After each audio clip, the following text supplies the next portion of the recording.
High বন্ধুরা, আজকে দেখো আজকে পুচকু কি এনেছে দেখো ওর ছেলে মেয়ের জন্যে।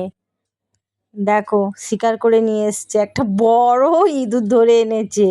কেমন নিয়ে এসছে দেখো ইঁদুরটাকে, বাপ রে বাপ।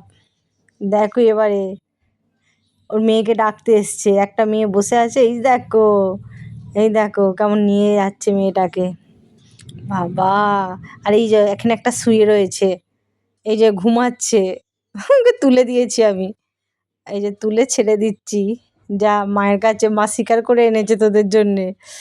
দেখো দেখো, ও বাবা, ও তো নিয়ে ছোটাছুটি করছে একদম, মানে ওর থেকে ইঁদুরটা বড়, এত বড় ইঁদুর যে ওর থেকে বড় নিয়েছে, আগিয়ে মতো মতো করছে। ও বাবারে, কি করে, দেখো দেখো কেমন নিয়ে যাচ্ছে, দেখো ও জাগাতে পারছে না। একজন বসে দেখছে, ও ইঁদুর খেয়ে খেয়ে ওর ঠান্ডা লেগে গেছে আর ও খাচ্ছে। মানে সবে এনেছে, মানে কোনখানটা দিয়ে খাওয়াটা যে শুরু করবে ভাবতে পারছে না। আজকে দুপুরের লাঞ্চটা ভালোই হচ্ছে ওদের। বাহ, খেতে আর পাচ্ছে না, যে কোথা দিয়ে খাবো আমি ঠিক করতে পারছে না। মানে এত বড় ইঁদুরটা দেখেছে, ওর থেকে ইঁদুরটা বড়, দেখো না, ইঁদুরটা মানে পুরো শরীরের সমানে হয়ে গেছে। খাচ্ছে, খেতেও তো পাচ্ছে না, ধরে মানে টানাটানি করছে, যে মানে কোনখানটা দিয়ে খাবে ভেবে পাচ্ছে না, কামড়েই যাচ্ছে।